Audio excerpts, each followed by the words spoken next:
թուրք լրատվամիջոցներին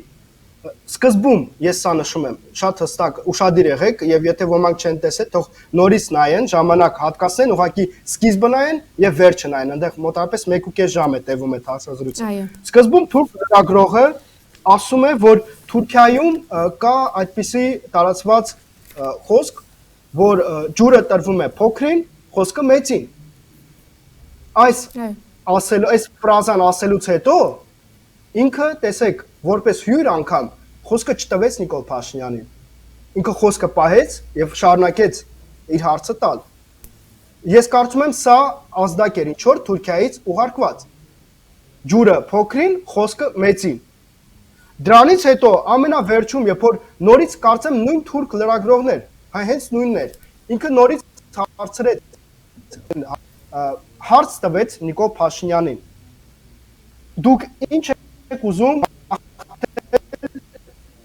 թուրք ժողովրդին կամ ուղերձ եք ուզում թուրք ժողովրդին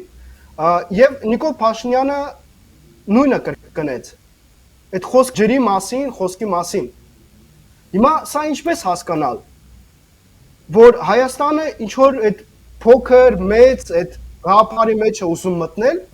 կրծեր եղբայր, ավակ եղբայր, մենք սա ինչպես հասկանալ, թե ինչի համար էր ընդհանրապես այդ թեման բացվում,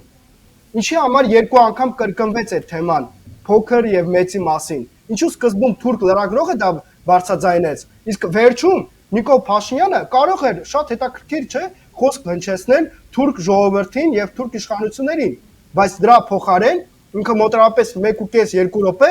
վերջում իր որպես վերջին այդ խոսք նորից խոսում է նրա մասին, թե ջուրը ում է տրվում, փոքր, մեծ։ Ես կարծում եմ ինձ մոտ ամենայն դեպս այդպիսի տպավորություն է առաջանում, որ Հայաստանի այսօրվա իշխանությունները պատրաստականություն են հայտնվել Թուրքիայի կրծեր եղբայրի կարգավիճակում։ Ինչու եմ ասում, որ այդպիսի տպավորություն է առաջանում, ոչ միայն այս հարցազրույցից հետո, սա իհարկե սա կլիներ բավականին պրիմիտիվ, եթե մենք հիմնվենք միայն այս հարցազրույցի վրա։ Ես ուղղակի ուզում եմ հիշեցնել, որ 2020 թվականի պատերազմից հետո, երբ որ Հայաստանում սկսվեց բավականին մեծ շարժում, ապա 2021 թվականի փետրվարին, երբ նաև Գենշտաբը Հայաստանի Հանրապետության պարտադրեց, որ Նիկոլ Փաշինյանը հրաժարական տա, ապա Թուրքիան բարձր մակարդակով, արտգործնախարարի մակարդակով, նախագահի ապարատի մակարդակով շատ հստակ ասեց, որ թույլ չի տա Հայաստանում ռազմական հեղաշրջում տեղի ունենա։ Այսինքն իրենք թույլ չեն տա, որ Հայաստանում իշխանափոխություն լինի եւ Նիկոլ Փաշինյանին ուժով հեռացնեն։ Երբևիցե կպատկերացնեիք, որ Թուրքիան այսպիսի ջանքերով սատար կանգներ Հայաստանի իշխանություններին։ Այդ ինչու՞մ է պատճառը, որ այդքան եկաք սենց սատար կանգնեցիք։ Միգուցե դա ձեր գործակալն է, ում ձեզ հաջողվել է իշխանությանը բերել Հայաստանին, եւ հիմա ստիպված եղաք ի հայտ գալ եւ պաշտպանել իրեն ուղիղ։ Երկրորդ փաստարկը ներկայացնեմ, անցած տարվա վերջեր կամ այս տարվա սկիզբ, երբ որ Նիկոլ Փաշինյանը Նյու Յորքում էր գտնվում, այնտեղ Թուրքիայի տնում ինքը հանդիպում տեղ ունեցավ Էրդողանի հետ, ուղղակի հիշեք Նիկոլ Փաշինյանի էմոցիաները, երբ որ Էրդողանը իրեն գիրք նվիրեց, թե ինչպիսի ուրախությամբ էր այդ գիրքը ձեռը պահում ինքը։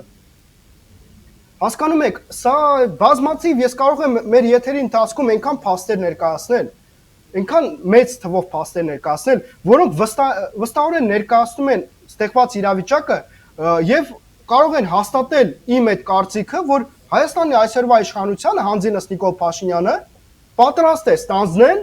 Թուրքիայի կրծեր եղբայրի կարգավիճակը եւ Թուրքիայում են իրենք տեսնում այն պետությունը, որը իրենց սատար կկանգնի եւ օգնական կլինի պաշտպանել իշխանությունը, պահպանել իշխանությունը Հայաստանում։ Ոչ մի այլ պետություն այդքան մեծ թվով ջանքեր չի տրամադրում Հայաստանի իշխանություններին օգնական լինելով այս հարցում։